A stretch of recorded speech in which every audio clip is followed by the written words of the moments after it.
જય સ્વામિનારાયણ, જય શ્રી કૃષ્ણ. અલ્પા વાણિયા ચેનલમાં તમારું હાર્દિક સ્વાગત છે. તો આજે આપણે બનાવીશું પંજાબી ગ્રેવી સાથે ભરવા પરવળનું શાક. તો ચાલો આપણે ભરવા પરવળનું શાક બનાવવાની રેસીપી ચાલુ કરીએ. તો જો અહીંયા આપણે પરવળ લઈ લીધા છે અને 2 ટમેટાં લઈ લીધા છે. તો આપણે ફેને શાક બનાવવાની શરૂઆત કરીશું. એટલે આપણે મસાલો તૈયાર છે. તો આપણે ટમેટાની પહેલાં પ્યુરી બનાવી નાખીશું.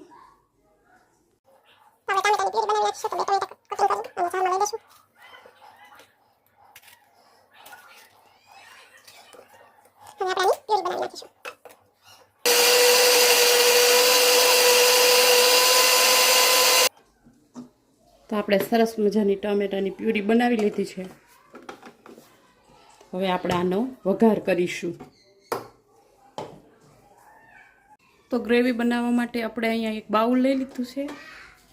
આપણે પંજાબી ગ્રેવી ટાઈપ બનાવવાનું છે, એટલે કાંદા લસણ નથી નાખવાના, મતલબ આપણે ટામેટાની ગ્રેવી બનાવવાની છે. તો આપણે અહીંયા 1 પાવડું તેલ નાખી દઈશું. તો આપણે ચેક કરી લઈશું આપણું તેલ ગરમ થઈ ગયું છે. તો આપણું તેલ સરસ મજાનું ગરમ થઈ ગયું છે. ત્યારબાદ આપણે એડ કરી દઈશું ટામેટાની પ્યુરી.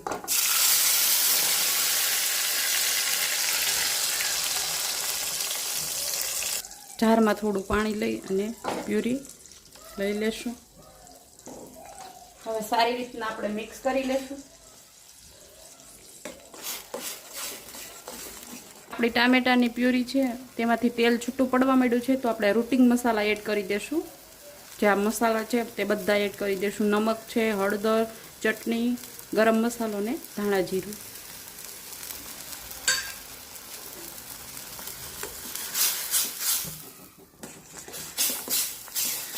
સારી રીતના મિક્સ કરી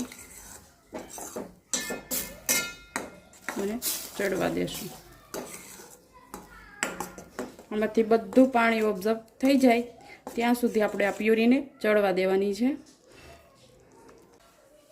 તો પરવળનું પંજાબી ગ્રેવીવાળું શાક બનાવવામાં આપણે ઓલરેડી મસાલો તૈયાર જ છે. આમાં નાખેલું છે ટોપરાનું સીણ છે, પછી સિંગદાણા છે, પછી વરિયાળી છે, તલ છે અને લીલો મસાલો છે, લીલી મરચી છે, લીલું આદું છે, તે બધું મિક્સ કરી અને હવે આપણે આને મિક્સર જારમાં કાઢી લેશું. આ બધું ઓલરેડી મેં કરેલું જ છે, પણ જો તમારી પાસે ન હોય તો તમે આ રીતનો મસાલો બનાવી શકો છો. અને લાસ્ટમાં નાખવાનું છે તમારે ટોપરાનું છીણ.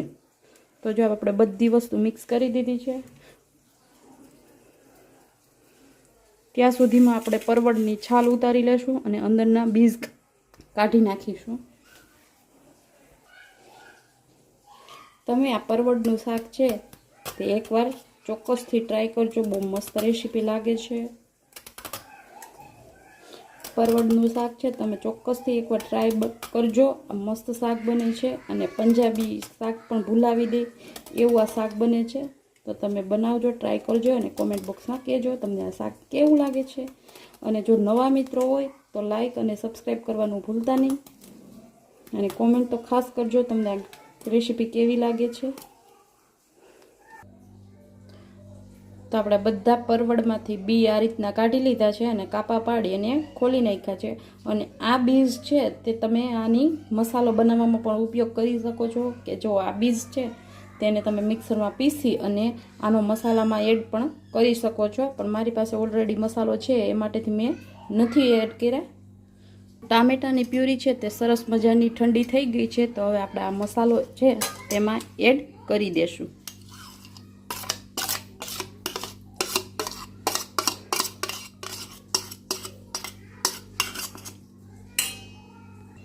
ત્યારબાદ આપણે આને સારી રીતે મસાલામાં મિક્સ કરી દઈશું.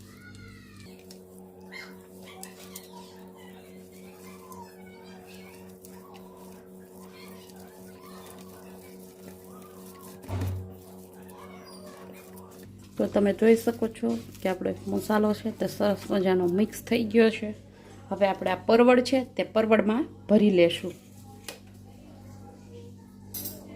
આ રીતનું આપણે પરવળ લઈ લેવાનું છે. ત્યારબાદ આપણે આ રીતનો લુવો વાળી અને પરવળ વચ્ચે મૂકી દેવા.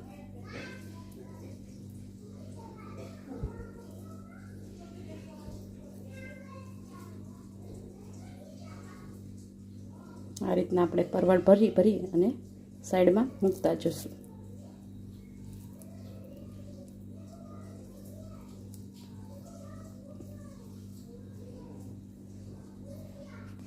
તો તમે જોઈ શકો છો આપણે પરવળ ભરી અને કમ્પ્લીટ કરી દીધા છે. અને આ મસાલો વેથું છે તે આપણે ત્યાંની ગ્રેવી બનાવવા માટે યુઝ કરવાનો છે. તો હવે ચાલો આપણે શાકનો વઘાર કરીશું.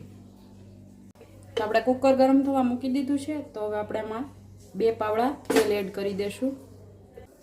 તો આપણું તેલ છે તે ઓલરેડી ગરમ થઈ ગયું છે. તો આપણે આમાં જીરાનો વઘાર કરીશું. તો આપણું જીરું છે તે સરસ મજાનું ફૂટી ગયું છે. ત્યારબાદ આપણે પરવળ એડ કરી દઈશું.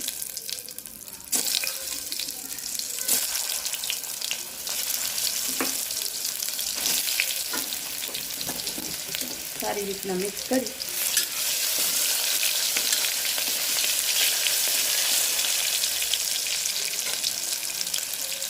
ચડવા દઈશું 5 મિનિટ.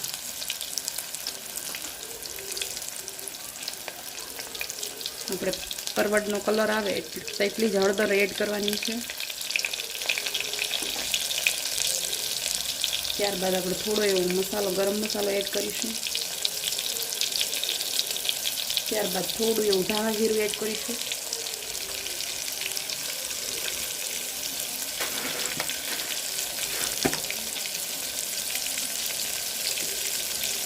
આપણે મસાલાના ભાગનું નમક છે તે એડ કરી દીધું છે. આપણે પરવળના ભાગનું નમક એડ કરવાનું છે.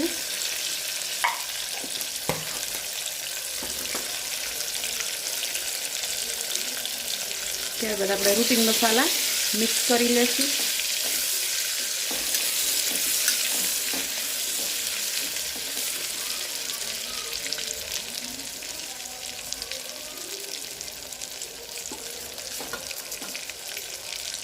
ત્યારબાદ આપણે મસાલો એડ કરી દઈશું.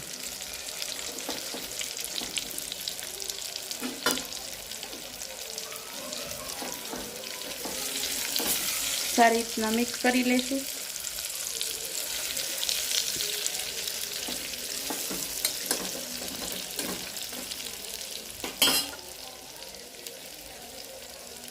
ત્યારબાદ થોડું એવું લાલ મરચું પાવડર એડ કરી દઈશું. ત્યારબાદ આપણે જેટલી ગ્રેવી જોઈએ તેટલું આપણે મસાલાવાળું ટામેટાનું પાણી વધ્યું હોય તે એડ કરી દઈશું. હવે આપણે એને સારી રીતના મિક્સ કરી લઈશું.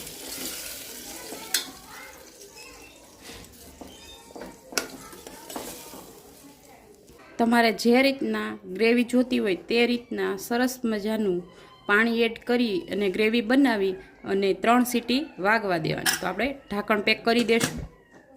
આપણે ગ્રેવી જોતી હતી એટલે આપણે ગ્રેવી કરી લીધી છે અને ઢાંકણ પેક કરી દઈશું.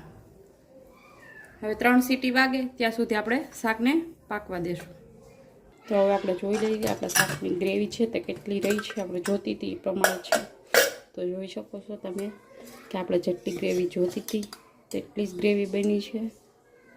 અને જો પરવળનું શાક છે તે એકદમ સરસ મજાનું મસ્ત બની ગયું છે. તો આવી જાઓ બધા પરવળનું શાક ખાવા.